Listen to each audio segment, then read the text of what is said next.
We're going to go on Daf Mesechtes Yevamos Daf Kuf Yud Ches. Begin on the second line down from the Amud, where we begin the Gemara on the previous Mishnah regarding the contradictory words of the two tzares regarding if their husband died or not. Some discussions in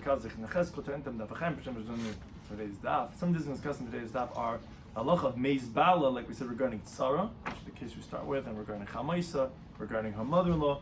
Machlekes, next Mishnah, regarding between Rabbi Kiva and Rabbi Tarfon, if the tzara b'chamaisa eat truma l'kula, meaning how far do we say that we believe or don't believe what the hated woman is saying. Kiddush achas mechamesh nashim, a related vein, again, another machlekes between Kiva and Rabbi Tarfon of the next Mishnah is if he got engaged to one of 5 women, or he stole from one of 5 people. Now, how do you go ahead and fix that? Do you have to give to each one, or do you give to one and you just say, you guys figure it out? And the question is, when Eidus Ish is accepted to either perform or disqualify Yibum, when do we say that we believe her? So we begin the current Daf, second line down at the top of the Amud. This is going on the opening halacha of our Mishnah. So, says the Gemara Taima, the reason you told me that when you have 2 women that are contradicting each other, one says he died, and the other one says he didn't die. So we said that, okay, the one who says he died could get remarried and take her to the one who says not. But the reason is because because what's the competing co-wife saying? She's saying, loy meis, that he didn't die. Ha'ishtaka sounds like, let's say she didn't contradict. The 2 wives came back, one said he died, another one didn't say anything. Sounds like you tell me Tinasi should be allowed to get remarried. But a co-wife cannot testify for her friend. That was one of the halachas we said in the previous Mishnah, that one of the 5 women is a tzara. So what are you telling me that she says loy meis? Oh, and therefore she cannot go ahead and get remarried. Wait a minute, and let's say she didn't say loy meis. Let's say she was quiet. Then she would be able to? No, she wouldn't be able to because the tzara cannot testify for her co-wife. So the Gemara says, no, you're right. Even if she was silent, she wouldn't be allowed to get remarried. But loy meis is truchalei. That you needed to tell me the case of when she says that he didn't die. So although that if she was silent, obvious that she would not be able to allow to get married based on the testimony of her friend, you still have to say that when she refutes her, that even there she cannot remarry. Isn't that more obvious? Wouldn't you say if she says he didn't die, for sure she's not remarried? No, actually, paradoxically, you would have thought there actually she could get remarried. Why? Because you would have thought to say that actually Hamayis. Truth is, she knows their husband died. In this she's saying that my husband did not die. Is her intention is because she wants to have it. She wants to create a situation like a kula litzara. She actually wants to make it problematic for her co-wife that she should not be able to get remarried. And as Rashi points out, because since she's contesting, she's not only quiet, she's saying, no, he didn't die. Well, what's your point? Why are you saying that he didn't die? Just be quiet. You don't believe anyways regarding the tzara. So obviously, maybe her intent is because she just wants to make problems for her tzara, and based on the famous pasuk in Shreiftim, by Shimshon HaGibar, who was there when they poked out his eyes, and he was there by the pillars, and he came crashing down, and they killed him, and he killed himself too. The phrase of Thomas and the gear says Nafshi and Palishtim Kamra. She's saying what Shimshon HaGibar says. I don't care that I'm going to die. I'll die with them. I'll take them down with me, and therefore maybe you would say that even she's permitted. Because to the contrary, even the fact that she's competing and contesting, that actually tells she's just trying to make it problematic for her sister-in-law, for her co-wife. But really herself, she knows that she's permitted. Kamash is saying that no, that she will be forbidden. That's a chiddush. So of course Shaska, she's going to be forbidden, because the tzaddik does not believe regarding the other one. The chiddush is when she says loy meis, you would have thought that's evident, that's obvious, she's just trying to make problems for the co-wife, and therefore maybe she knows that, and therefore she could get remarried also. That's what I'm saying. Kamash not. The Mishnah said, what happens if one of them says he died, he had a heart attack, the other one says he was shot? So we had a machlekes in the Mishnah regarding if they could get remarried because ultimately they both agree he's not alive anymore. Or do we say, no, you contradict yourself, says your man, so none of you could get married. So the Gemara says, as we mentioned already in the Mishnah, why does Rameh not disagree in the case of the Reisha? In the Reisha was, one says he died, the other one says he didn't die. There it doesn't say anything. There it doesn't say, oh, you guys are contradicting, you can't get remarried. And here, when they're both agreeing at least that he died, he says you can't because you have different storylines. So, Amar Rebbe Lazar, he says, no, you're right. The Reisha was b'machleika shenuya. Truth is, the Reisha is dependent on the later machlekes in the Mishnah. That even the first case is not going according to everyone. That was Rabbi Yehuda, Rabbi Shimon. That they say that a co-wife cannot refute. And therefore, the one who says that he died is believed to get remarried. But Rameh, you're right, we disagree in the Reisha too. The Shais discusses why do we say it in the Seiv, why we say it in the Reisha, his opinion. Ultimately, he holds that Rameh would disagree in the Reisha too. Rabbi Yechonami says, no, Rameh, you could even say that the Reisha is like Rameh. How's that possible? Because in the case of the Reisha, Rameh would agree. Why would he agree? Aren't they contradicting each other? No, because the Chol loy meis be'edus isha, when somebody comes along and says he didn't die regarding the testimony of a woman, lavak chashahi, it's not a refutation, because the rabbis believe the first one. The only time they believe a single witness, we don't usually believe Eid Echad. The rabbis made a dispensation for the remarriage of a woman. So you're not believed to refute as a singular testimony that of the one who's saying that he did die. So it's not a refutation. If you're saying that a different way that he died, so in that nemanis you're refuting each other. But to say he didn't die is not a refutation. And therefore he wouldn't agree, he wouldn't disagree in that case. And the Reisha could even be like a man. But you might ask, wait a second. Tanan, let's go to the Seifa of our Mishnah. We just discussed the Reisha and the Mitziyasa. Let's go to the last case the Mishnah says. Let's say one witness says that he died. One says he didn't die. Or one woman says that he died. One woman says that he didn't die. As Rashi points out, which we said the Taste discusses, that seems to indicate even that woman is any woman, which is even her co-wife. So the halacha says the Mishnah is there's one who says that he didn't die, you can't get remarried. Says the Gemara Bishlam Rebbe Lazar, we understand according to the Amoy Rebbe Lazar. That stama, we could explain that this anonymous part of the Sefer of the Mishnah is Kirei Meir, who according to Meir, the halacha is that yes, a co-wife could refute, and the co-wife, therefore that Isha Imeres Loimes, would be allowed to not let her get remarried. And Rabbi Yechanan, according to Rabbi Yechanan, that he said according to everyone, the co-wife cannot refute. When you say Loimes, even Rabbi who says that you can refute is only in the case of Meis V'nerag. But even Rabbi would agree by Meis V'loimes that no, of course, the co-wife would not be able to refute her. So Kasha, according to him, is difficult. So the Kasha, yeah, definitely is a difficult. According to Rabbi Yechanan, how do we understand the Sefer of the Mishnah? No one, it can't be like anybody. At least according to Rabbi Lazar, it could be like Rameir, who says that yes, the co-wife could refute, and that the ratio of the Mishnah was also not like Rameir. And Rameir holds that the co-wife refutes, and it wouldn't allow her to get remarried. So that's definitely difficult according to Rabbi Yechanan. Now look at the next Mishnah, furthering on this topic, making qualifications in this teaching. So a woman, she and her husband goes overseas. She comes along and she says, Meis Bali, my husband died. So that we already mentioned previously. So she could get remarried and she could take a suba. Now, but Sadasa Surah, her co-wife is forbidden, as we mentioned, because she's not a believer regarding the co-wife. So for the co-wife, it's like the husband's still alive. So far, says the Mishnah, that so let's say the co-wife was a Bas Yisrael, a Kohen. Let's say their husband was a Kohen, and she was a Bas Yisrael, the co-wife. Toichal b'truma, the Rebbe says she could continue eating truma, with the presumption that her husband's alive, meaning she doesn't have to be concerned on iota for the testimony of her co-wife. So her co-wife is getting remarried, and she's still eating truma from her husband, because since she's not believed to have her get remarried, she's not believed to invalidate her either. That's what Reb Tarfon holds. Kibami says no. This is not a way to get the co-wife out from committing a sin.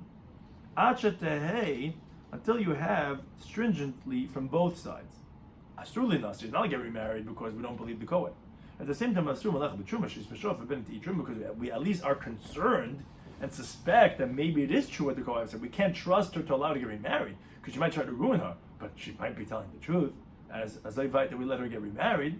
So therefore, Rabbi Kiva disagrees, says no, she cannot continue eating truma from the husband. Similarly, says the Gemara, Amar Meis Bali. Let's say the woman says, my husband died, and then my father-in-law died, which we quoted this in the previous daf. So she can get remarried and take her ksuba. But her mother-in-law is forbidden. Why? Because we mentioned previously on the previous daf that a daughter-in-law is not believed to testify for her mother-in-law. And as we said, the chiddush is even though she first said my husband died, she's not really a daughter-in-law anymore. She's like an unrelated woman. Even so, she's not believed, as the Gemara said on the previous daf, that the truth is maybe her husband didn't die, and maybe her shver did not die, and she's just trying to ruin her mother-in-law. So therefore, that's why we don't believe her, even though she's allegedly not her daughter-in-law anymore, but she really might be. So therefore, the mother-in-law is forbidden. So far, and this is again the Basei Machlekes, if the mother-in-law was a Bastis or a Kayan, her mother-in-law's father was not a Kayan, and her shver is a Kayan. So she continue eating truma because we don't believe the daughter-in-law so much. Yevamos says no, that's not the way to preclude the mother-in-law from committing a sin. Rather, she can be forbidden to get remarried, but such a Kiva, she's definitely going to be forbidden to eat truma because we do suspect that maybe her husband died. Says you needed to have both of these cases, which seems to be the same idea, just in different applications. One's talking about a co-wife, and one's talking about regarding a mother-in-law, which those are just two different cases when we don't believe a woman. You need to say both. Why? Did Mahach Kamai said we only said the first case of the co-wife, the tzara. Maybe the Rebbe Tarfon says that the co-wife is permitted to continue eating truma because we don't believe the co-wife. That's Mishum de Tzara de Gufa. Meaning to say, the pain of a co-wife is pretty severe because you have to share your intimacy of your husband with this co-wife. So there for sure, we are suspecting that she's going to lie. Because she wants to ruin her co-wife, that she should think that her husband died, that she's going to get remarried. Now, someone had asked this on the previous daf, but wait a second, but it's her husband too, so how does that help? So that's what Rashi says, the concept we said, that even though she's also going to get married to someone else, but she's saying Tamas Nafshem Pelishtim. She so hates her co-wife, she says, yeah, let us both be forbidden. As long as I can't see her with that big smile she has with my husband, I don't care, I'll die with her too. So, okay, maybe over there, because it's a physical pain that she can't be intimate with her husband, therefore we're going to say she's lying. Regarding a mother-in-law, okay, it's just words that her mother-in-law says, but it's not a physical pain that she doesn't have the intimacy with her husband. I would say that maybe Rabbi Tarfon agrees to Rabbi Kiva that we don't presume that she's such a liar. Maybe she's lying. So although we're not going to allow the mother-in-law to get remarried based on what she's saying, but at least stringently, we definitely should be concerned for the laws of truma, that the shviger should not be able to continue eating truma. So therefore you have to say that case too. Now, had we said the machlekes bahal only in the case of the mother-in-law, I would say bahal Rabbi Kiva. Now, only over there did Rabbi Kiva say that we believe the daughter-in-law a little bit to be concerned because she doesn't hate her so much. But regarding the co-wife, and Rabbi Tarfon, I would say Rabbi Tarfon that she hates her so much because she half the month she doesn't have her husband. So therefore, maybe we shouldn't believe her at all, and therefore the co-wife should be able to continue eating truma. So tzricha, no, we needed that even over there. Rabbi Kiva holds that no, she cannot continue eating truma, and because we do suspect maybe what she's saying is true. Now, Amr Rabbi Yehuda Mishmul, it says a lot of Rabbi Tarfon. Looks like Rabbi Tarfon that we don't suspect what that suspected woman is saying at all, and the co-wife and the shviga should continue eating truma as if for sure the husband's alive. Amar Abaye says Avanan Tinina. Says we also learned like this in the Mishnah later on. Mishnah says if a woman went with her husband overseas, when she left from here, she didn't have any children, young couple, and therefore she's in the presumed status that if her husband dies, she'd have to do yibum with her brother-in-law. She comes back and she says like this. They were gone for a bunch of years. They moved to some other country. And they come back and say, oh, wow, welcome back. She says, look, I want you guys to know, Nidli ben b'nei Ziyam. All those years I was away, I had a son, Baruch Hashem, but Meis B'ni. That son that I had, Nabach didn't last so long, he died. Baruch Kach Bali. And then my husband. What's the significance of this case? It means to say she's not removing herself from her original chazaka. She still has to do yibum, because at the time of death of her husband, she didn't have a child, which is the criterion. So says the Mishnah, so then the man, she's believed to say what she's saying, and therefore she's permitted to do yibum, because anyways you had a chazaka of yibum when you left over here. We didn't know you had any child. You're saying you had when he died before, and fine.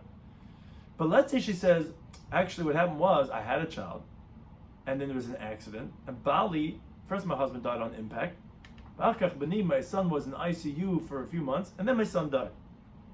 Ain in the menace. She's not believed, because what is she creating now? She's creating a situation where that means that she had a child at the time of her husband's death, and therefore then she doesn't have mitzvah yibum because she had a child. She wants to be able to marry someone else without chalitza. No. When did the rabbis believe a woman is only regarding her husband? Why? Because then she's careful, she's precise, and then she can get remarried. But to remove herself in the midst of yibum, that they never given them on this. Because sometimes she hates her brother-in-law so bad. Oh, that older dad brother, he's so many problems and this and that. And last thing she wants is for him to say, yeah, I'll do yibum to my sister-in-law. Right? It's the last thing she wants, so she hates him so much. So we don't believe her to say that the time of death of her husband to preclude herself from yibum. But, and this is the main point why we're bringing this Mishnah, for chayshin lidvareha. But we are concerned, we suspect what she's saying, that now she removes herself from her prior chazaka, which was permitted for yibum, and therefore if her brother-in-law comes to do yibum to her, we don't let her, and we require v'cheletzes v'lemes Yevamos. Because the Meister, she is saying that my husband died first, and then my son. So if that's the case, then there's no mitzvah, it's a eshesach. But at the same time, we don't really believe her, so she has to chalitza and not yibum. But the dik is from which it sounds like from Taisus, is it sounds like b'choshin lidvareha sounds like from, says the Gemara lidvareha. The words lidvareha is like a mute. Oh, her words with the choshin, that's what we're concerned for. Haladivrei tzara, but let's say in the words of her co-wife, ein choshin, then what? We're not even concerned. When we say choshin is that we don't know, we're suspecting, which we're going to go stringently. So it sounds like her own words would go stringently, but that of her co-wife, Ein Choshin Shema Mina, that we obviously see like Reb Tarfon from the later Mishnah, that we see we're not even concerned for the co-wife, that we let the co-wife continue eating truma and doing whatever. We don't even take it as a concern as a stringency. Same time with days, we continue with the next Mishnah, with a very similar machlekes between Reb Tarfon and Reb Akiva regarding what you do when you're concerned for a suffix. Let's say the guy was having fun, was hanging out, there's 5 women, and he takes out a ring, and he gets engaged to one of them. Now the Enya Day is a Kiddush, doesn't know which one. It was a crazy night, doesn't remember which one he got engaged to. Now Kolachas Ameris Oisi Kiddush. Each one, maybe this guy's mega billionaire. Everyone's saying, oh, it was me that he got engaged to. What does he do? So says the Mishnah, which Rashi points out, obviously, if he doesn't want to marry them all. If he wants to marry them all, no problem. Go ahead. Each one is saying you're engaged to them. Go ahead and get married to them all. But if he doesn't want to marry each one of these 5 women, so he gives a get to each and every one of them. Now, there's still one more step. What does he do with the ksuba? So, manich ksuba b'nehem, so he puts the ksuba between them. Mustalik, and he removes that to Reb Tarfon and says, look, you guys fight it out. I don't know. I know there's only one. I don't know which one. I'll give you each a get. But here's the ksuba, whatever the ksuba is, and fight it out. That's the words of Divrei Reb Tarfon. Yeah, well, how they fight out, that the Mishnah doesn't say. But he just leaves and goes. Yevamos says, no, this is not the way to get him out of his sin. Meaning, he's got to take care of his action that he did. He's got to give a get and a ksuba to every single one. You don't know which one, and the woman that you were married to that you give a get has to get a ksuba. It's your responsibility. You got to give a ksuba to each one of them men. Now, similarly, let's someone stole from one of 5 people. There's 5 knapsacks on the hanging there, and he saw a $100 bill. He took out. Now, this is a case of a mitzvah chaver, right? What? Why is this a case of a tip? Because it's his responsibility. It's his chayv. It's his liability. It's his responsibility to go ahead and. Yeah, you're saying it could be a mitzvah mechaber, but at the same time it's not, because it's his obligation. It's his obligation to give the ksuba. What? In other words, whichever one it is, it's his obligation. If he were to choose one, he wouldn't have to pay a ksuba to the other 4. No, I'm saying it would have to be the one. He doesn't know which one. It's his fault. He doesn't know which. It's on her to bring the ksuba to prove that. The ksuba goes to the woman anyway. So, if he were to choose one, he wouldn't have to pay a ksuba to the other 4. If he were to choose one, he wouldn't have to pay a ksuba to the other 4. If he were to choose one, he wouldn't have to pay a ksuba to the other 4. Right, but even if you didn't write one, then from Ikar Din, the Rabbanan said that you always there's an automatic ksuba, even if you didn't write one. So he has to give the ksuba. He just doesn't know which one. So that's his fault. So too, let's say Gazach Machamishim, he steals from one of 5 people. Bein Dem Ezek doesn't know which one he stole from. Each one is saying you stole from me. So again, Manech Gizel B'nei Mustalik to Reb Tam. Number says no problem. Put down the $100 bill. Says, buddies, I'm not giving $500. It's 100, and he walks off. But Rekiva says, this doesn't get him out of his sin that he stole. You got to pay each one back $100. You don't know who you stole from. You got to do it. So the Gemara makes interesting diak, and it has a question. There were 2 cases that we spoke about, and the Gemara says that it sounds like that they're contradictory, as the Gemara explains. The first case you tell me was Kiddush Kutami. That you could say that over there is where Reb Tarfon says, oh, you got engaged to one of these 5. That's where you'll put down the ksuba between them, because you didn't do anything to any of these women. You just keep a ring. But if, let's say, Baal, right, there's a way of kedushin of with bia. That like Ketani. That we didn't say in the Mishnah that Reb Tarfon should disagree in that case. Meaning, it sounds like that since he did an action to her and he disgraced her, which you're not supposed to do kedushin, at least rabbinically, with bia, but he did do kedusha with bia. Then he's got to get himself out of this mess, out of this avera, and then it's something Reb Tarfon would agree that he has to give a ksuba to them all, because he didn't say bo'al la'achas mehem. It says kiddush la'achas mehem. So from the fact of not saying that case, it sounds like that Reb Tarfon would only disagree in the case of kiddush. On the other hand, Gezel Katani, the second case said, the case of stealing. Oh, that he did something prohibited. So that would sound like that's where Kiva penalized him and says he has to give to each one. But if, let's say, Lokach, let's say he took an acquisition from one of 5 people. He just doesn't know who he bought from. Like Katani, that we didn't say Kiva would penalize him and say, okay, you might see you bought from one of them, you don't know who, you're going to pay each one of these 5 vendors, even though you didn't do anything forbidden. That we didn't say. So the Gemara says, those 2 diyukim, Mani Masnitin, then it's difficult. Who's the Mishnah? The Leitani Kama B'Leb Shimon Lazav of the following brisa. What is this? The Tanya, we learned the brisa interestingly this. Shimon Lazav, he qualifies and he says like this. We didn't have, so the machlek is in the machlek Reb Tarfon Kiva, and our Mishnah seems to be not like either one of those opinions. Because the Shimon Lazav says, Reb Tarfon Kiva did not disagree al shekidish achas mechamash nashim. Someone only got engaged to one of 5 women. They gave one of 5 women the ring. But in the kid doesn't know who he got engaged to. There, Rabbi Kiva would agree. Shemenich ksuba b'nei mistalik. Okay, you didn't do anything wrong. You gave someone a ring. You don't know who it was. You can put a ksuba between them and you just leave. Amanach, what do they disagree about? Al Shabal. If he took this woman into an intimate, and that's how he got engaged to her. Oh, that's Reb Tarfon. Okay, Reb Tarfon says still manich ksuba b'nei mistalik. You could still just give the ksuba and leave. Kivaim says no. In this case, now you got to pay each one the ksuba because you did a B with her. That's what Shimon Laza says. And so too regarding the other case. They didn't disagree. Let's say you bought an item from 5 vendors. But we don't know which one of the 5 vendors you bought from. You took a product and you wanted to go pay. Now he's like, who stores this? Who did I take from? No one would disagree over there. Even people would agree. You just put down the monies. Look, guys, you have the 5 guys that are coming after you saying you took from me, Like, I don't know who. I took from one of them. Here's the $50, and you guys fight it out. Machlik is only if you steal from 5. Again, because the criterion according to Shimon Laza is when you did a sin, you did something wrong. You did a kedushin with bia. You stole from one of 5 people. That's where we have the machlekes. Where Reb Tarfon still says you just put down the stolen item and you leave. Rabbi Kiva, he says until you pay back the gzil to each and every one.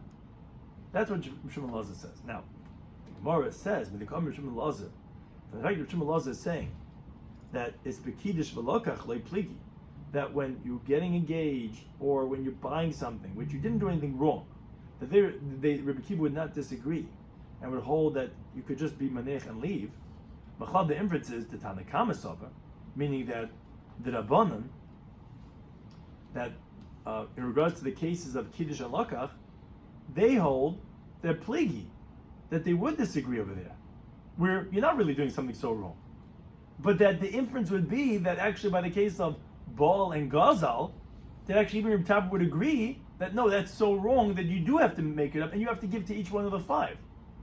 So therefore says the Gemara Mani, says who's the Tanakh Mishnah? As the Gemara explains.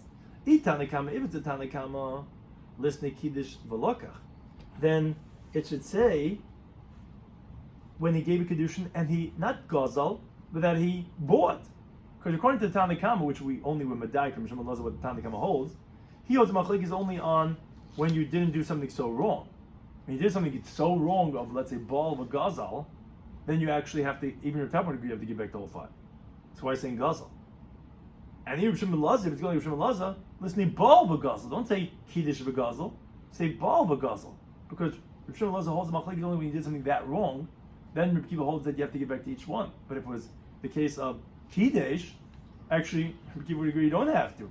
So essentially what the Gemara is saying is that the two cases are contradictory cases. Kiddush is when you didn't do something wrong, and Gazal is when you did do something wrong. Rabbi Shimon Lazar and the Tanakh categorically disagree what is the case that Rabbi Kiva and Reb Tapa disagree on. So how could you say one of each case that's the machlek? Because no one says that it's on both cases that they disagree about. So the Gemara says, Rabbi Shimon Lazar. No, we could say that the Tanakh Mishnah Rabbi Shimon Lazar. Well, my Kiddush, what do we mean when we say that he was Mekadosh one of five women? It means Kiddush bebia. He did Kiddush with Bia. We hear that's embarrassing to a woman to cohabit and say that's how we're going to get engaged. And even so, Reb Tarfon holds that you're going to be pater, which is like how Reb Shimon Lazar held. And don't say that, wait a second, if that's the case, so then just say the case of Gezel. If you're saying it's the category like Reb Shimon Lazar when you did something wrong, so you don't have to say the case of Kiddush, which you tell me means really with Bia, which they're all the same idea. That it's you did a problematic action. No, you need both cases, says the Gemara, because you said Kiddush, Tani Kiddush with Bia, to tell you the strength of Rabbi Kiva's opinion, which is the avik of the Isur de Rabban Ave. Although that's only rabbinic prohibition, we know biblically, we know the famous Kiddushin opens up Isha Niknis B'Shalish Drachim B'Shtar B'Kesef with Bia. So we know you're allowed to get him engaged with Bia, but the Gemara tells us on Daf Yomi and Aleph that Rab would give lashes for someone who does Kiddushin with Bia, so it's not an Issa D'Oraisa, it's only rabbinically forbidden. And even so, Khan is still, he's going to penalize you to say you have to give a ksuba to each and every one because that's still considered you did something wrong. That's the Chiddush of Rabbi Kiva. And Tani Gezel, we said the case of Gezel, although you're doing a biblical Issa of theft, still it comes, we didn't penalize you and you could just put down the stolen object and let them fight it out.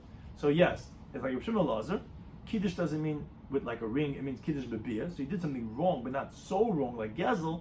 Then we have to say in both cases to say that in both of these cases, Reb Tarfon and Reb Kiva are going to disagree. Reb Tarfon, even when it's Issa D'Oraisa, holds you don't penalize them, and Reb Kiva, even when it's only Issa Rabbanan, that you do penalize them. Now look at the next Mishnah, can continue on this theme. With that, is he? So the thing is that in the way he is, right, that's the question. I mean, that means you give it back to the proper owner, So it's one of you five. Whoever's the real owner should take it. The other four might be stealing. I'm giving it back to you. The other four are saying, I'm going to let the court give it back to the right owner. Right? Yeah, it's lovely. So we continue with the halacha, the next Mishnah, which continues this theme regarding a woman coming back from overseas, talking about if her husband died, as it applies to also Yibum. So Isha shalcha hi ba'al nizayam. A woman with her husband went overseas. Ubenoimam. They took their 3-year-old child with them too. Bastav Amish, context she says, Nebuch, a tragedy happened, Meiz Bali. First my husband died, V'achkach Meiz Bani. And then my son died. So essentially what she's saying is she's allowed to get remarried to whoever she wants to because there's no mitzvah of Yibum. Because she had a child at the time of her husband's death. So in the manner she's believed. Why? Because she always had a cheskes heter l'shuk, because when she left over here, she didn't have a child. And she did have a child. No, Emma. yeah, what's the case? But not imohim.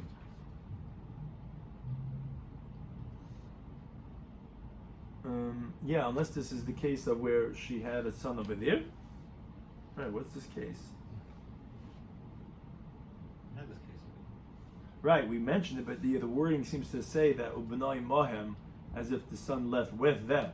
Oh yeah, of course. That's the Chesed had to Lishot. Yeah, she had a son. This fish could marry anybody. Yeah, so the son will let her, right. Narvas, Rashi says, Apesha Asa, Apesha Hitter. Maisa, she's saying that her son died. So that would make her have to have Yibum.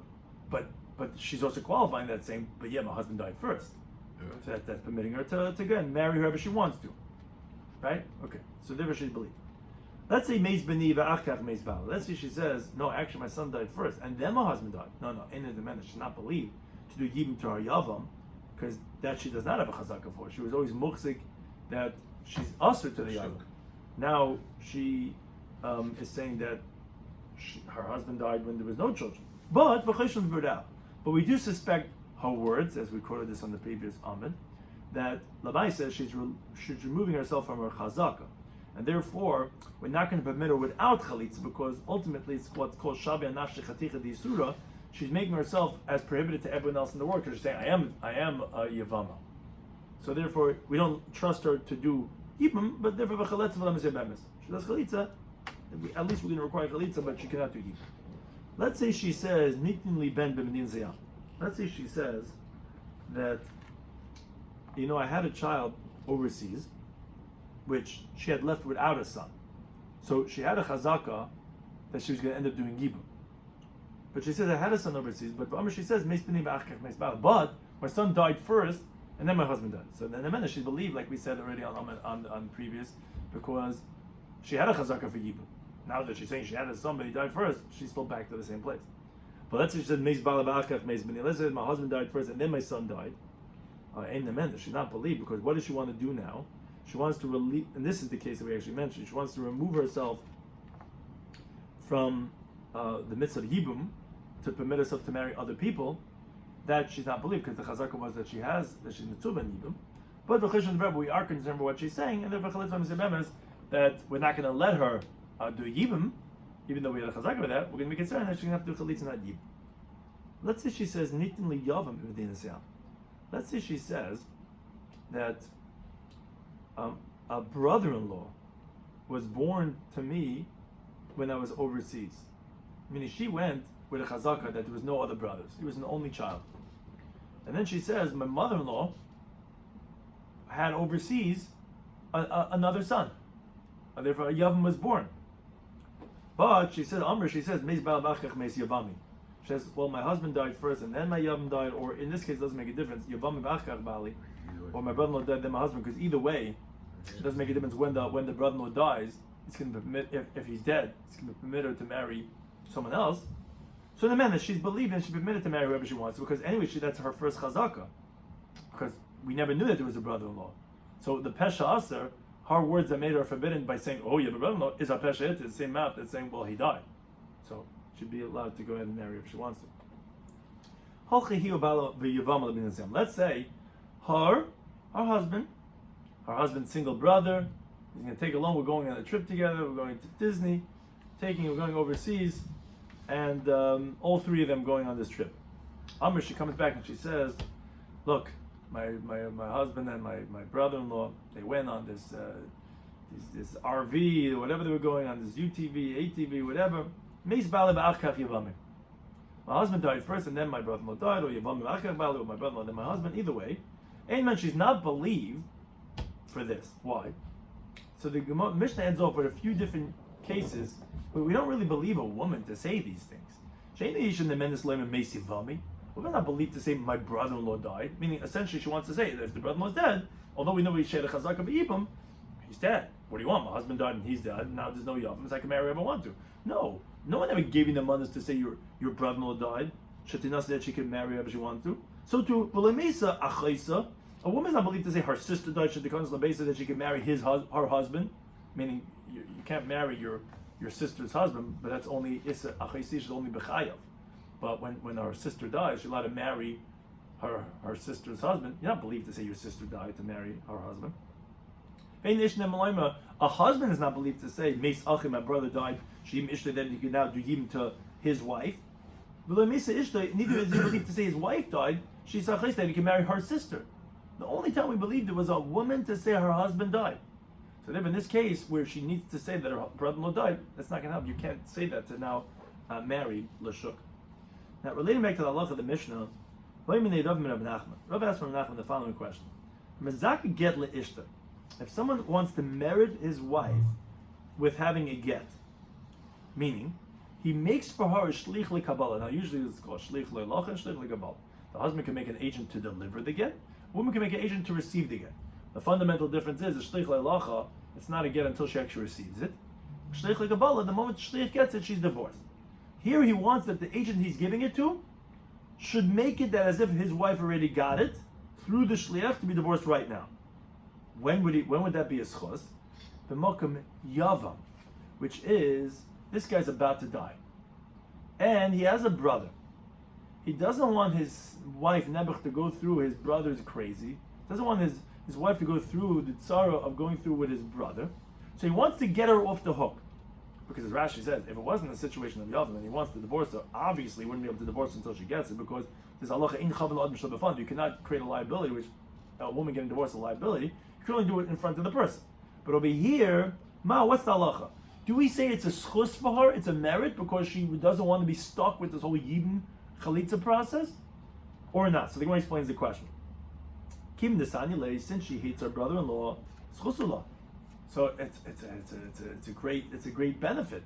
And therefore you can marry for a person even when they're not there, and therefore he can make for her a shlich l'kabbalah, that agent should make it like as if she's divorced right now, and that's it. He dies 2 seconds later, she was divorced, doesn't have to have even with his brother-in-law. Like Dilma, maybe no, sometimes it could happen that the shvegetun, she could like her brother-in-law. So therefore it's a liability, because now she's not going to be able to marry the brother-in-law, and you cannot create a liability not in front of the person. So is that a possibility that we have to be concerned for, and therefore we won't say Zachar la'adam shel b'fam? So Rav Nachman responded, says Tanina, learned this in our Mishnah. What did we learn in our Mishnah? We had 2 cases that we spoke about, that we said that were chayshishin l'dvarah, that were concerned for the words of the woman regarding the yibum or not yibum of her brother-in-law. Case number 1 was, we mentioned, when she went out with a cheskes het to l'shuk. She didn't have any presumption that there's going to be a mitzvah yibum. Then she comes back and she's machzik herself for that she has to have yibum. So what did we say in the Mishnah? We said, chayshin l'dvarah, we're concerned for what she's saying, and therefore, she's going to have chalitza and not yibum. So what do we see from here? We don't say, no, she's going to remain with her chazaka, and she can marry whoever she wants to, because that was the chazaka beforehand. We didn't think that there was any mitzvah yibum. Why would we say that, no, we're going to remain with her chazaka? In other words, because she's for sure lying. Why is she for sure lying? Because she loves her brother-in-law. No, we don't say that. We don't say, you don't need chalitza and yibum. We didn't think there was any mitzvah yibum. You're coming along saying that mitzvah yibum, we don't believe you. So we should say we don't believe you so far that for sure you're lying, because why don't we believe you? Because you really like your brother-in-law and you really want to marry him, even though really you're not allowed to. We don't say that. Obviously, we don't presume that she loves him. That's one slice of it. On the other hand, there's another case in the Mishnah where she actually went out with a chazaka that she has a mitzvah yibum. She comes back and she makes herself presumed that no, she can marry someone else. For example, let's say she says, I had a son and my husband died, then my son died. Which now we didn't know of any son. So she had a mitzvah yibum. Now she's trying to get out of the mitzvah yibum. So what does the Mishnah say? Chayshishin, we're concerned, and she cannot do yibum. And what do we see from that? We don't say that for sure she's lying, and it's only because she hates him that she's saying this. Because if we said that, we would say, no, do yibum. We know she's lying, because she hates him. We don't believe anything you're saying. We don't say that. Obviously, sometimes she doesn't for sure hate him. So you hear those two different contradictory diukim. It's like Rashi explains. Obviously, we're not so sure. We're not so sure because we don't say for sure she hates him or for sure she loves him. And therefore, either way of trying to get out or get into Yibum, we say we don't know. We don't know if she's lying or not. So we say Chalitz v'Mezeh. So regarding the Mazaka, his wife or to get, we don't know if she likes her brother-in-law and that it's a chayv. She's not going to tell her husband, don't give me a get, because the last thing he needs on him is dying. She hears that I always liked your brother, Barry. You know what I'm saying? And like that's the last thing he needs to hear. Or maybe she hates him and that's a schus. So therefore, like Rashi explains what the Gemara, what Rav Nachman's answering was, it's going to be tachlit v'lo tisyab. If the husband did that, if he gave the get to the shlich like Kabbalah and he says, "Be mazaki this for my wife," and he dies three minutes later, we don't know if that was a get or not. It's a suffix. And therefore, because we don't know if it's a schus, we don't know if it's possible that a woman likes her brother-in-law or not. And therefore it's tachlis, so since we don't know, you'll have to chalitza and not to yib. Now, related idea, Amli Ravina L'Rava. Ravina said to Rava, again about Hamataka get le'ishtai. Someone is meriting a get to his wife, b'makom kitata. If these couple is fighting, what's the halacha if he goes to someone that says, "Do me a favor, take this get for my wife. It's a schus for her, and merit it for her, and she'll be divorced." What's the question? So on the one hand, given this like I talked about, since she has a fight with him, get out of this marriage. What are we doing over here? It's not a mitzvah to stay married if we're fighting like this all day. So it's a schus. So maybe she would be divorced. Maybe no. Maybe the company of another body is better, preferred for her. So even if they fight like cats and dogs, she would prefer to still be married to someone. So maybe it's not a schus. Someone says Tashmat being a raya. A well-known, famous statement which is brought many times in Shas. Tav lemesav tamdu. Better is to dwell with two, which du means dual, like two bodies. It doesn't make a difference who your husband is. Melamesav armlu, it rhymes. Than staying like a widow. So therefore you see that it's not a schus for a woman. Even if they're fighting, she'd still prefer to have a husband than none. As the Gemara says, similarly, the Gemara concludes with a few illustrations of this. Abai Ame says, the shumshamana gavra, if the husband is an ant, meaning he's as small like an ant, doesn't make a difference. Kursei, harchir, bechalusodomalo. She has the status of a married woman, and she puts her chair by all the dignitaries, with all the noble women of the land. She's married, she has the sheitel, she has the ring, she has all the things, and she's proud and she's showing off and she's with all the uppities and again you see that idea as long as she's married. But Papa may say similarly, the Naftza Gavra says that if let's say his profession is such a repulsive profession, like he combs wool, Tikri b'seifi bava v'tesid. So she's not embarrassed to call him to the threshold of the house. She sits with him over there in front of everyone by the porch. She's proud. She has her husband. Again, even though he's a lowly worker, doesn't make a difference. She'll pull him to the porch and talk in front of everyone because look, I'm married, everyone. Rasham, he says, the kol segavra, where either that means to say, like Rashi says, that it's if he has some type of flaw of disgrace in the family, or like Taisa says, he sells cabbage. Be that as it may, something very embarrassing about such a husband. Still, she's not even going to ask for lentils, which are some easy food item to acquire. That doesn't even cost so much. She's not going to ask him for lentils, as long as you call your name on me. As long as I become Mrs. Stein, as that is, she gets married. As long as that's, no matter how lowly the husband is, and how meager the request is, I don't know how long it lasts for, but definitely in the beginning she's like, as long as I'm married, it doesn't have any problems with that. And Tana, but one catch to this is Tana in the Brisa, but Bakulan, all these women that they have very lowly husbands, but they show them as if they love them so much, it's actually only because mezanis. They actually are mezana. They actually have extramarital relationships when they're married with these lowly husbands, and when they become pregnant, they're betelis b'balein, they suspended on their husbands. And this is all from Rashi and Ksubis, where they prefer having any husband because then they're mezana when they're with their husband. And they just say, oh, it's for my husband, it's for my husband. But again, so although that they're so excited, these girls with these lowly husbands, they're like, wow, I got such a great wife. Again, the Gemara does end off with a clause that they're not really being so faithful to the husband. Isha Shalom, which shall return to the 15th paragraph, and says the Yevamos Daf Isha Shalom, which spoke about regarding trusting the woman to say her husband died. Now it's the Isha Shalom when the Shalom Ba'olam Shalom Beinah Lebeinah. Thank you to any time for hosting us.